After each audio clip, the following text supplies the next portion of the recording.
အဲ့ဒီရုပ်ရှင်ထဲမှာလူ10ယောက်ရဲ့ပါဇက်နဲ့ဖင်ကိုတယောက်နဲ့တယောက်အဆက်မပြတ်လိုက်ချုပ်ပြီးလူသားကင်းကြီးများလောက်တာကိုဘီကတော်တော်ပေါက်ကရနိုင်တဲ့ကားလို့မြင်ပေမဲ့သူ့ရဲ့လက်ထောက်မှာလေးဒေစီကတော့သဘောကျတယ်လို့ပြောမိပါတယ်ဒါကိုဘီကစိတ်တူသွားပြီးဒေစီမှာကိုပိုင်ထင်မြင်ချက်ပေးပိုင်ခွင့်မရှိဘူးဆိုတာကိုသတိပေးတဲ့အနေနဲ့သူမကိုမဖွာမရလိုက်ကင်ပါတော့တဲ့အဲ့ဒီအချိန်မှာပဲထောင်ထဲမှာနောက်ထပ်ပြဿနာတစ်ခုတက်ပြန်ပါတယ်အခင်းဖြစ်ပွားရာကိုသွားတဲ့လမ်းမှာဒရိုက်ကသူတို့ထောင်ဟာတနိုင်ငံလုံးမှာဝန်ထမ်းထွက်ဆုံးအကြမ်းဖက်မှုအများဆုံးနဲ့စေဝါဥပဒေစည်းအကုန်ဆုံးထောင်ဖြစ်နေပြီးဒါကိုအမြန်မဖြေရှင်းရင်အုပ်ချုပ်ရေးမှူးကသူတို့ကိုယာရုကဖြုတ်လိုက်မယ်လို့သတိပေးပါတယ်ဒါပေမဲ့ဒရိုက်မှာအကြမ်းတစ်ခုရှိနေပုံရပါတယ်အချင်းကန်းတွေစီရောက်တော့ထောင်သားတွေကရက်ဆက်လာတဲ့ဘီကိုဝိုင်းပြီးဆဲဆိုကြပါတယ်ထောင်သား298ကဆိုရင်ဘီကိုတော်တော်ကြောက်စရာကောင်းတဲ့ချင်းချောက်မှုလုပ်ခဲ့လို့ဘီကသူ့ကိုနောက်မှကောင်းကောင်းစီရင်မယ်လို့ကြိမ်းဝါခဲ့ပါတယ်နောက်ဆုံးမှာတော့အဆောင်တယောက်ထောင်သားရဲ့ဓာတ်နဲ့ထိုးတာခံလိုက်ရလို့ဒေါက်တာဂျုံးကအသက်လူပြီးကုနေရတာကိုသူတို့တွေးလိုက်ရပါတယ်ဒါတောင်ဘီကဆရာဝန်ကိုသူ့ရဲ့ကျန်းမာရေးစစ်ဆေးချက်အခြေအနေကိုမေးဖို့အချိန်ဆွဲနေပါသေးတယ်ဓာတ်နဲ့ထိုးတဲ့ထောင်သားတွေရ88ကိုအဆောင်တယောက်ကဖိထားပေမဲ့သူကဆက်ပြီးကျုံးဝနေတော့ပါပဲဘီကသူ့ရဲ့လူမျိုးကိုစော်ကားပြီးဘလက်ကအဓိကသုံးလဲလို့မေးရမှာဒရိုက်ကညာလက်လို့ပြောလိုက်တာနဲ့ဘီကအဲ့ဒီထောင်သားရဲ့ညာဘက်လက်မောင်းကိုအယိုးထွက်လာတဲ့အထိရက်ဆက်ချိုးပစ်လိုက်ပါတယ်ဒဏ်ရာတွေထပ်ပေးခြင်းသေးပေမဲ့ဒရိုက်ကစေဝါစေးတွေတက်လာမှဆိုးလို့တားလိုက်ရပါတယ်ဘီကတော့ဒဏ်ရာပြောက်ရင်နောက်တစ်ခါထပ်လာခဲ့မယ်လို့ပြောခဲ့ပါတယ်ဒါကိုမြင်တဲ့တခြားထောင်သားတွေကပါတံပြိုင်អော်ပြီးချင်းချောက်ကြသလိုထောင်သား188ကလည်းကလဲစားချီမယ်လို့ချိန်ဆိုပါတယ်ဘီစိတ်ပေါက်ကွဲပြီးစင်ကြံလန်းတဲ့တနက်တွေရှောက်ပစ်ကသူ့ကိုယိုသေးဖို့អော်ဟစ်ပေမဲ့ဘသူမှဂယုမဆိုင်ကြပါဘူးနောက်တော့ရုံးခန်းထဲမှာဘီကအလဲခစ်ကနှိပ်စက်နီးတွေကိုပြန်သုံးရမယ်လို့ဒရိုက်ကိုပြောပါတယ်ဒရိုက်ကလက်ရှိစနစ်ကမအောင်မြင်ဘူးလို့ပြောပြီးတခြားနီလန်းတစ်ခုအဆိုပြုဖို့စူးစမ်းပေမဲ့ပယ်ချခံလိုက်ရပါတယ်အဲ့ဒီအချိန်မှာဒေစီကပါဆယ်ထုတ်တစ်ခုလာပေးလို့ဖွင့်ကြည့်လိုက်တဲ့အခါဘီသဘောကျသွားပါတယ်အဲ့ဒါကတော့အာဖရိကကမျိုးနွယ်စုကောင်းဆောင်တွေခွန်အားပလာကြီးမအောင်စားလေးရှိတဲ့အမျိုးသမီးအင်္ဂါ6တွေထည့်ထားတဲ့ပလင်းဖြစ်ပြီးဘီကချက်ချင်းပဲတစ်ခုကိုကောက်စားလိုက်ပါတယ်အဲ့ဒီနောက်မှာဘီစီကိုဖုံးတကောဝင်လာပြီးလူသက်သမားတွေမင်းကိုတတ်ဖို့လာနေပြီလို့ချင်းချောက်ပါတယ်ပြီးလမ်းဖြတ်သွားပြီးတနက်ကိုကြီးဖြည့်ကစပွဲအောက်မှာဝင်ပုန်းနေပါတော့တယ်ဒရိုက်ကဒါမျိုးခဏဖြစ်ဖူးတာတိလို့အဆောင်တွေစီဖုံးဆက်မေးကြည့်တဲ့အခါထောင်သား346ကသူ့ရဲ့လစဉ်မိသားစုဖုံးခေါ်ဆိုခွင့်ကိုတုံးပြီးနောက်ပြောင်ကြည့်စေလိုက်တာဖြစ်နေပါတယ်ဘီတယောက်ချက်ပိုးအလိန်ခံလိုက်ရမှန်းတိလို့ဒေါသတကြီးအော်ဟစ်ပါတော့တယ်ဘီစေကန်းကိုတွားပြီးကျမကြီးစစ်ဆေးတဲ့အခါဒေါက်တာဂျုံးစ်ကဘီရဲ့နှလုံးခုန်တန်မကောင်းလို့စိတ်ဖိစီးမှုကြောင့်ဖြစ်နိုင်တယ်လို့ပြောပါတယ်ဘီကစိတ်ဖိစီးမှုဆိုတာလူပြောတွေအတွက်ပဲလို့ပြောပြီးဂျုံးရဲ့နေရွက်ကိုဆွဲကသတင်းကောင်းမကြားရရင်အလုတ်ဖြုတ်ပစ်မယ်လို့ချင်းချောက်တာကြောင့်ဂျုံးစ်ကကျမ်းမာရေးကောင်းမွန်ပါတယ်လို့အလိမ်ညာပြောလိုက်ရပါတယ်ပြီးနောက်ဘီကစောကဖုန်းနဲ့နောက်ပြောင်ခဲ့တဲ့ထောင်သား346စီသွားပါတယ်အဆောင်2ယောက်ကရေနွေးပူပုံးတွေယူလာပြီးဘီကထောင်သား346ရဲ့မျက်နှာပေါ်ကိုလောင်းချလိုက်တဲ့အတွက်သူဟာနာကျင်စွာနဲ့အော်ဟစ်ရုန်းကန်ရပြီးမျက်နှာတစ်ခုလုံးပျက်စီးသွားပါတယ်ဒါတောင်မှသူကဘီကိုမင်းရဲ့ဝိညာဉ်ပျောက်ဆုံးသွားပြီလို့ပြောခဲ့ပါသေးတယ်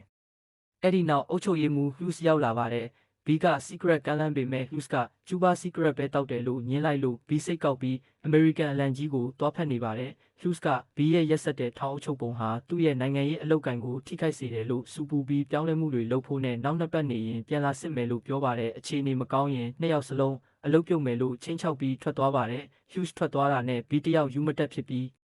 အုပ်ချုပ်ရေးမှူးကိုရှောက်ဆဲပါတော့တယ်ဒါပေမဲ့သူ့ရဲ့ရက်ဆက်တဲ့စိတ်ကူးကိုမပြောင်းလဲပဲထောင်သားအားလုံးကိုနေပူကျဲအောက်မှာနာရီပေါင်းများစွာမတ်တက်ရက်ခိုင်းထားပါတယ်လီကမျှော့စင်ပေါ်ကနေမိုက်ခရိုဖုန်းနဲ့ထောင်သားတွေကိုဆဲဆိုပြီးအသစ်ဆက်ပြစ်ဒဏ်တစ်ခုဖြစ်တဲ့ကပ်ပဲအိတ်ဖြတ်ခြင်းကိုကြီးညာပါတယ်ထမဆုံးသားကောင်ကတော့ထောင်သား298ပါပဲအချင်းကန်းထဲမှာဘီကဓားကိုအပူပေးပြီးအဆောင်တွေကထောင်သား298ကိုနေရာမှာဖိထားချိန်မှာဘီကသူ့ရဲ့ကပ်ပဲအိတ်ကိုဖျက်တောက်လိုက်လို့သူနာကျင်စွာအော်ဟေးရပါတော့တယ်ဘီကအဲ့ဒီအသားကိုနေ့လယ်စာချက်စားဖို့မိဖို့ချောင်ကိုပို့ခိုင်းပြီးသူ့မျက်နှာမှာလည်းထောင်သားရဲ့သွေးတွေကိုတုပ်လိမ့်လိုက်ပါတယ်ရုံးခန်းထဲမှာဒရိုက်ရှိနေရဲ့နဲ့ဘီကဒေစီကိုအတ္တမပြုကျင့်ပြီးဒေစီအဖေကိုထောင်ကလွတ်အောင်လုပ်ပေးထားလို့ကျေးဇူးဆက်ရမယ်လို့ပြောပါတယ်ဒေစီကပါဇက်ထဲကညှိနှံပြောက်အောင်တကြားလုံးအောက်မေ့ပြီးပလင်းထဲကအမျိုးသမီးအင်္ဂါ6ကိုစားမိပြီးတော့ဘီကထောင်သား298ရဲ့အသားကိုနေ့လယ်စာစားနေတာကိုကြည့်ပြီးဒရိုက်တော်ယွန်ရှာသွားပါတယ်ဒရိုက်ကသူ့မှာထောင်ကိုတိုးတက်အောင်လုပ်မဲ့စိတ်ကူးရှိတယ်လို့ပြောပေမဲ့ဘီကဂယုမဆိုင်ပဲသူ့စာပွဲပေါ်မှာလူမစန်ထပြရုပ်ရှင်တွေလာချထားလို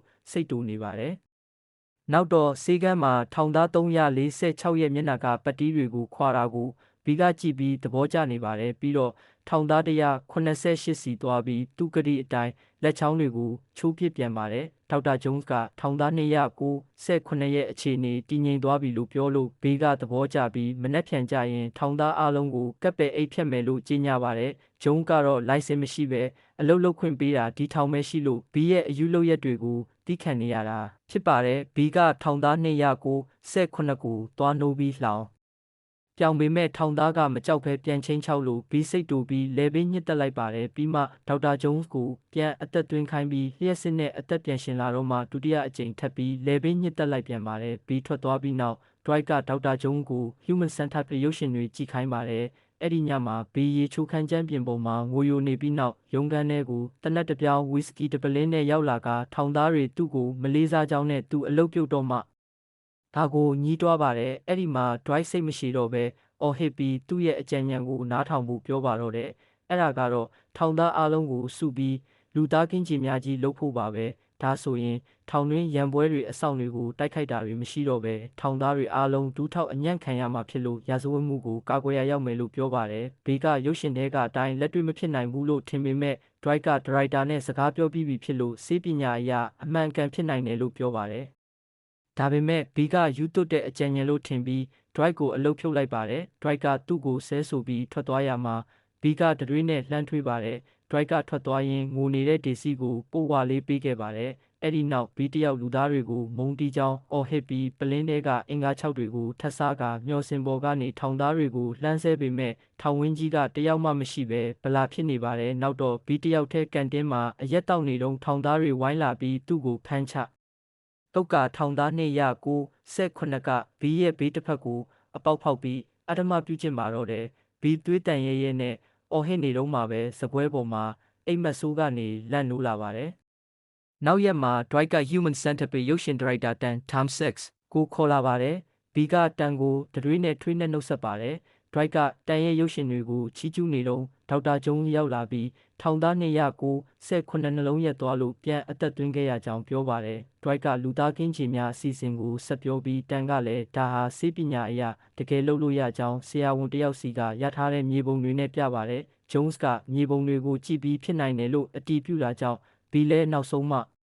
ှသဘောတူလိုက်ပါတယ်ဒါပေမဲ့ပြစ်ဒဏ်စေရင်ထောင်သားတွေကိုခန္ဓာကိုယ်အစိတ်ပိုင်းတွေမဖြတ်တော့ပဲပြန်လွှတ်ရမှာဖြစ်တဲ့အတွက်ရုပ်ရှင်တွေကလူသွားတွေကိုမနှုတ်ပဲပါဆက်ပွင့်နေအောင်ကွင်းတက်ဖို့နဲ့ခြေထောက်ကြွသားတွေကိုမဖြတ်ပဲယာယီလေးဖြတ်စေးသုံးဖို့ပြင်ဆင်ကြပါတယ်ဂျုံးစ်ကသဘောမကျပေမဲ့အလုံးမပြုတ်ချင်လို့ကူညီရပါတယ်တန်ကတော့ခွဲစိတ်မှုကိုကြီးခွင့်ရမှခွင့်ပြုမယ်ဆိုလို့ဘီကသဘောတူပြီးလက်ဆွဲနှုတ်ဆက်လိုက်ပါတယ်ဘီကထောင်သားတွေကိုရုပ်ရှင်အရင်ပြဖို့လုပ်ပေမဲ့ဒရိုက်ကတားပါတယ်ဒါပေမဲ့ဘီကဂယူးမဆိုင်ပဲရုပ်ရှင်ပြလိုက်တဲ့အခါထောင်သားတွေရုံရင်ဆန်ခတ်ဖြစ်ပြီးအဆောင်တွေကိုဝိုင်းရိုက်ကြပါတယ်ဘီနဲ့ဒရိုက်တို့ရုံးခန်းနဲ့ပြေးပုံကြပေမဲ့ဒေစီကိုတော့အတူပေးမပုံပဲထားခဲ့လို့ဒေစီခမထောင်သားတွေရဲ့ရက်ရက်ဆက်ဆက်နှိပ်စက်ခြင်းကိုခံလိုက်ရပါတယ်နောက်ဆုံးမှာအထူးတပ်ဖွဲ့တွေရောက်လာပြီးထောင်သားတွေကိုနှိမ်နင်းလိုက်ပါတယ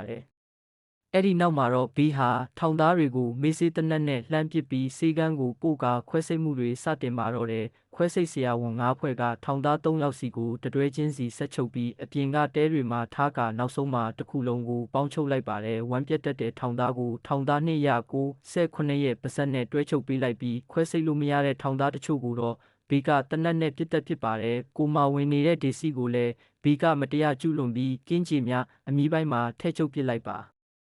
ါတ